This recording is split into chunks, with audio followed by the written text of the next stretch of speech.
में जो राष्ट्रवाद हुआ उसके बारे में तुम लोग जान लिए क्या कारण था। तो सबसे पहला कारण ये था कि यूरोप में राष्ट्रवाद होने का इटली का एकीकरण। तो इटली के एकीकरण में लिखो, यूरोप में राष्ट्रवाद की प्रथम अभिव्यक्ति इटली के एकीकरण के रूप में दिखाई पड़ती है। यूरोप में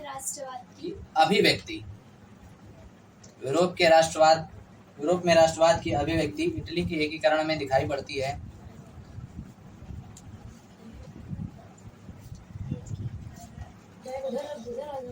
इटली के एकीकरण की झलक नेपोलियन बोनापार्ट। अच्छा, हमने थोड़ा गलत बताया। बोनापार्ट जो है उसकी जाति है नेपोलियन की, यानी नेपोलियन बोनापार्ट मतलब एक आदमी का नाम है, किसी जगह का नाम नहीं है। Napoleon Bonaparte.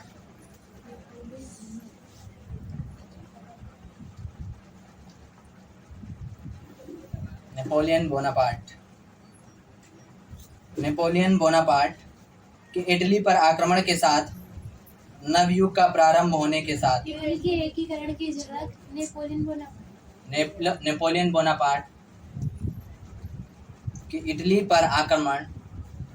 पर आक्रमण के साथ नवयुग प्रारंभ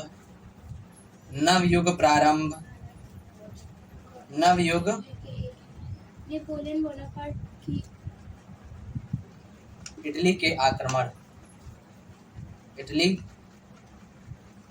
पर आक्रमण के साथ नवयुग का प्रारंभ नवयुग पर प्रारंभ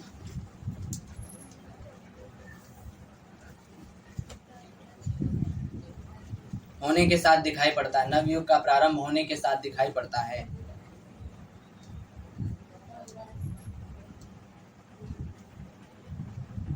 इस झलक जो झलक थी, उस झलक में जो यूरोप के वासी थे या जो इटली के वासी थे, उन्होंने स्वतंत्रता की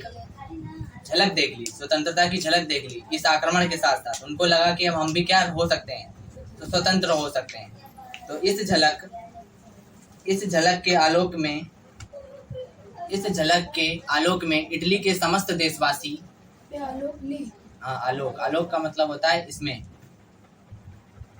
इसके लोक में, इस झलक के आलोक में इटली के समस्त देशवासी राष्ट्रीय एकता की कल्पना करने लगे।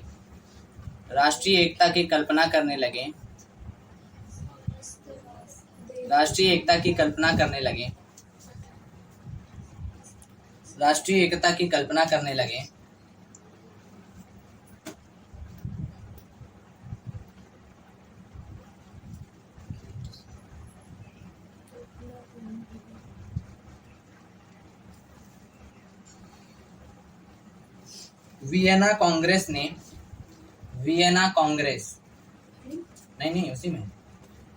कांग्रेस ने नेपोलियन की व्यवस्था को तार-तार करने के लिए इटली को टुकड़ों में बांट दिया। व्यवस्था को तार-तार करते हुए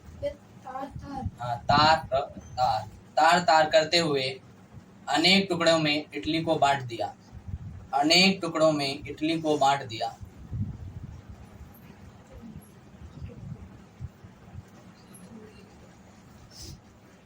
लोम्बार्डी तथा सर्डिनिया उस समय के यूरोप के राज्य थे।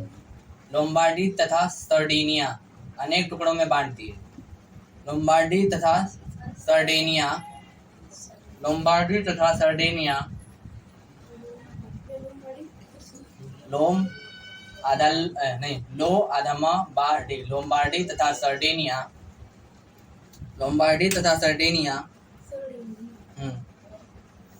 राज्य पर ऑस्ट्रिया का आधिपत्य था।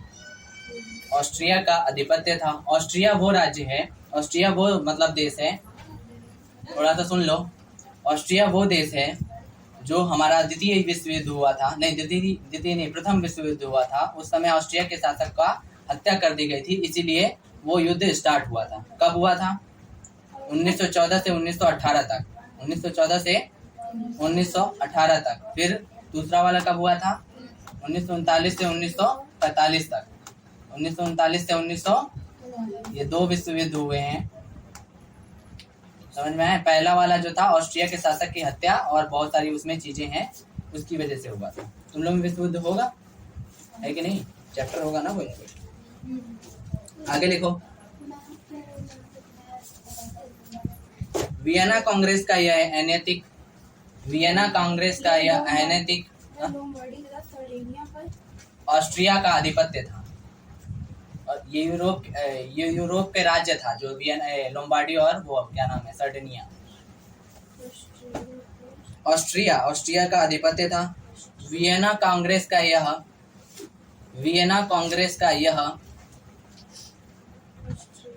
अनैतिक विभाजन, हाँ, ऑस्ट्रिया का आधिपत्य था, ऑस्ट्रिया पर नहीं, ऑस्ट्रिया का आधिपत्य था। बड़ा स्पीड में लिखो। वियना कांग्रेस का यह अनैतिक विभाजन, वियना कांग्रेस का यह अनैतिक विभाजन इटली के राजनीतिक अस्तित्व को, वियना कांग्रेस का यह अनैतिक विभाजन इटली के राजनीतिक अस्तित्व को धूल में मिलाना था, राजनीतिक अस्तित्व को धूल में मिलाना था, राजनीतिक अस्तित्व को धूल में मिलाना था।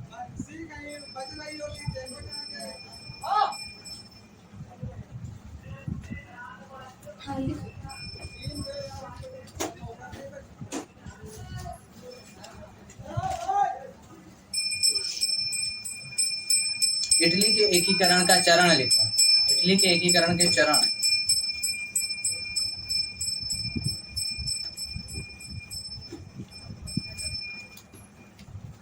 एकीकरण का चरण।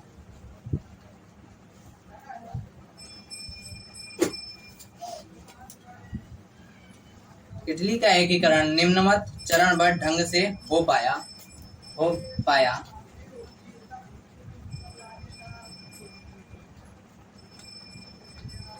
पहला था गिलिसेप मैजनी के प्रयास, चरणबद्ध ढंग से हो पाया,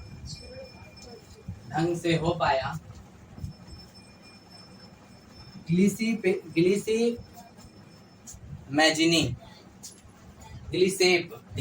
मैजनी का प्रयास। हाँ, पहली हेडिंग क्या, एक ही हेडिंग है, गिलिसेप मैजनी का प्रयास। अभी बताते हैं गिलिसेप मैजनी, आधा गिलिसेप मैजनी। गिलिसेप मैजनी। अब गिलिसेप मैजनी कौन हो सकता है? अब इटली को अगर वो स्वतंत्र और समानता का देना चाहता है तो वो पक्का राष्ट्रभक्त होगा वहां का, या कोई दार्शनिक होगा। तो ये वहां का क्या था? राष्ट्रभक्त था। क्या था? राष्ट्रभक्त था। तो लिखो, मैजनी इटली का एक राष्ट्रभक्त था। मैजनी इटली का एक राष्ट्रभक्त था। मैजनी इटली का एक राष्ट्रभक्त था। वह इटली के दुर्दशा से अत्यंत दुखी था। उस टाइम पे इटली की दुर्दशा से अत्यंत दुखी था। वह इटली के दुर्दशा से अत्यंत दुखी था। वह इटली के दुर्दशा से अत्यंत क्या था? दुखी था। अतः उसने कार्बोनरी नामक क्रांतिकारी संस्था की स्थापना की। अतः उसने कार्बोनरी नामक क्रांतिकारी संस्था की कार्बोनरी नामक क्रांतिकारी संस्था की स्थापना की।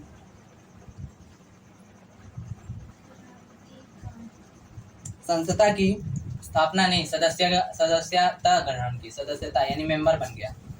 क्रांतिकारी सदस्यता ग्रहण कर ली। 1830 में उसे जेल में 1830 में उसे जेल में डाल दिया गया, बंदी बनाकर जेल में डाल दिया गया। 1830 में उसे बंदी बनाकर जेल में डाल दिया गया।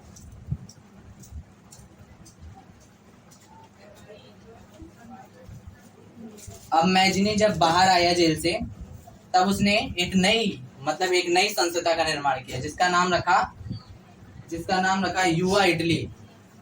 लिखो, मैजिनी ने युवा इटली नामक नई संस्था की नींव रखी। मैजिनी ने युवा इटली नामक नई संस्था की नींव रखी जो कार्बोनरी से कहीं अधिक प्रभावशाली था। जो कार्बोनरी संस्था से कहीं अधिक प्रभावशाली था।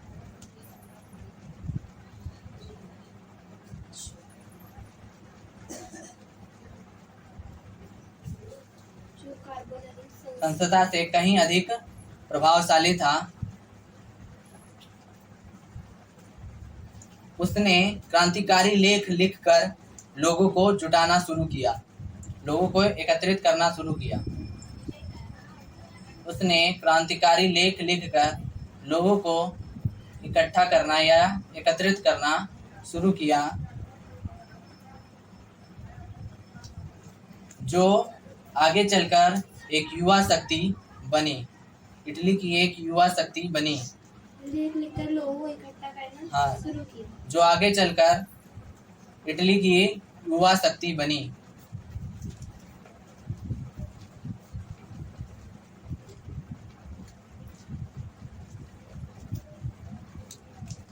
उसने ऑस्ट्रिया को इटली से बाहर खदेड़ देने के लिए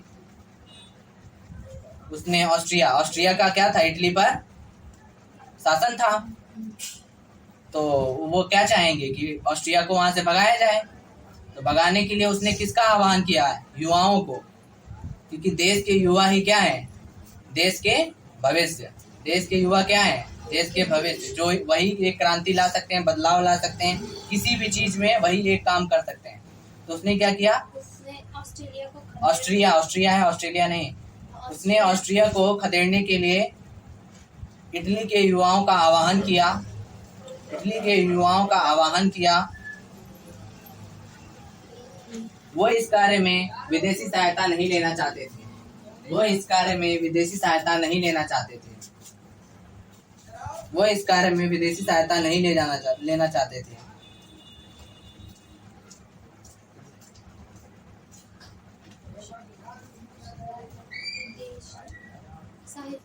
नहीं लेना चाहते थे। उसने 1833 ईस्वी में गैरिबाल्डी के साथ, गैरिबाल्डी भी एक क्रांतिकारी था, उसने 1833 ईस्वी में गैरिबाल्डी के साथ इटली को एक गणतंत्र राष्ट्र बनाने के प्रयास में असफल हो गया। उसने 1833 ईस्वी में गैरिबाल्डी के साथ इटली में गणतंत्र की स्थापना करने में असफल रहा। ये हो गया इटली का क्या? एकीकरण। इटली का एकीकरण।